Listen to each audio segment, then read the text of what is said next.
요셉의 외모와 보디발 아내의 유혹. 사랑하는 성도 여러분, 오늘 우리는 창세기 39장에 기록된 요셉의 시험과 승리의 이야기를 깊이 묵상하려 합니다. 이 장면은 단순히 한 청년의 도덕적 결단이 아니라 하나님 앞에서의 거룩과 정결이 무엇인지를 보여주는 강력한 증거이며, 또한 유혹 앞에서 믿음을 지킨 한 사람의 이야기입니다. 요셉은 17세의 형들의 시기와 미움으로 인해 애굽으로 팔려왔습니다. 그는 보디발, 곧 바로의 친위대장에게 노예로 팔렸습니다. 성경은 요셉이 여호와께서 함께하심으로 형통하였다고 기록합니다.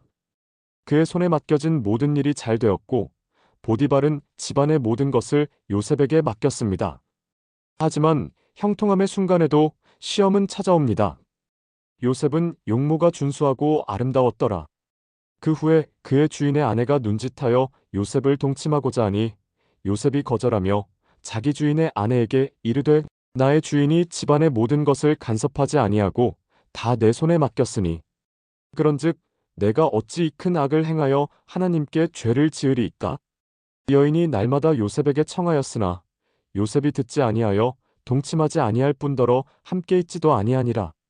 하루는 그가 일을 하러 그 집에 들어갔더니 그 여인이 그의 옷을 잡고 이르되, 나와 동침하자. 그러나 요셉이 그의 손에 옷을 버려두고 밖으로 나가니라. 미드라시 타누마와 창세기 라반은 요셉의 외모에 대해 이렇게 전합니다. 요셉의 얼굴은 아버지 야곱의 얼굴을 닮았고 그 용모는 이집트에서도 보기 드물 만큼 빼어났다고 합니다. 보디발의 아내는 매일 아침 거울을 들여다보다가 그 속에 비친 자신의 얼굴이 아니라 요셉의 얼굴이 겹쳐 보이는 것 같아 더욱 그에게 마음이 빼앗겼다고 합니다. 랍비들은 이 장면을 이렇게 묘사합니다. 보디발의 아내는 단순히 육체적 매력 때문이 아니라 요셉이 가진 하나님의 임재의 빛에 끌렸다고 합니다. 그러나 그녀의 마음은 하나님을 향하지 않고 욕망으로 기울어졌습니다.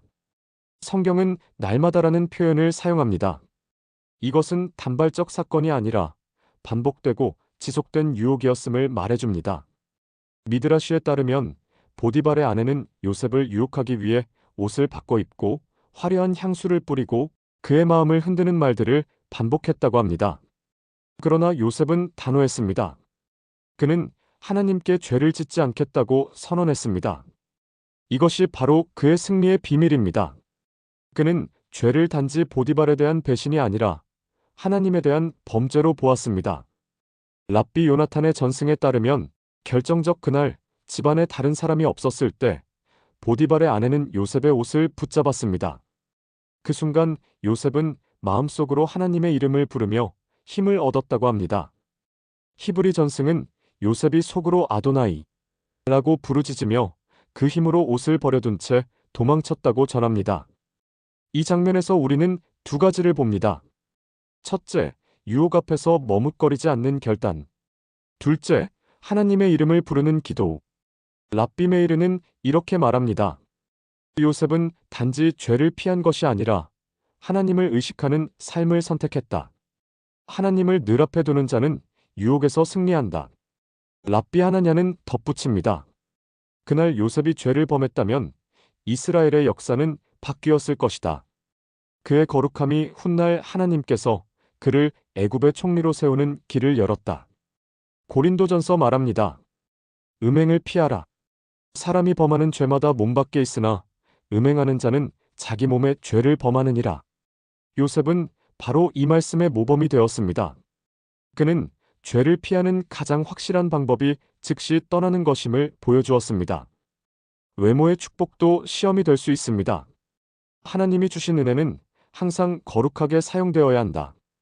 유혹은 단번에 끝나지 않습니다.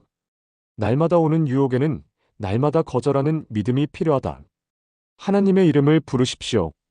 결단의 순간 하나님의 이름이 우리를 붙듭니다. 머뭇거리지 말고 피하십시오. 죄는 논리로 이기는 것이 아니라 피함으로 이깁니다. 기도드립니다. 거룩하신 하나님, 저도 요셉처럼 모든 상황에서 주님을 먼저 생각하게 하소서. 유혹 앞에 머뭇거리지 않게 하시고 주님의 이름을 부르며 도망칠 용기를 주옵소서. 제 마음과 생각과 몸이 주님의 성전임을 잊지 않게 하시고 거룩함 안에서 주님과 동행하게 하소서. 예수님의 이름으로 기도드립니다. 아멘. 사랑하는 여러분, 요셉은 노예 신분이었지만 하나님의 눈에는 이미 왕 같은 사람이었습니다. 그의 거룩함은 그를 감옥으로 보냈지만 결국 하나님의 때에 총리의 자리에 오르게 했습니다. 오늘 우리의 삶에도 동일한 부르심이 있습니다. 하나님의 이름을 의식하며 거룩을 선택하는 자에게 하나님은 반드시 길을 열어주십니다.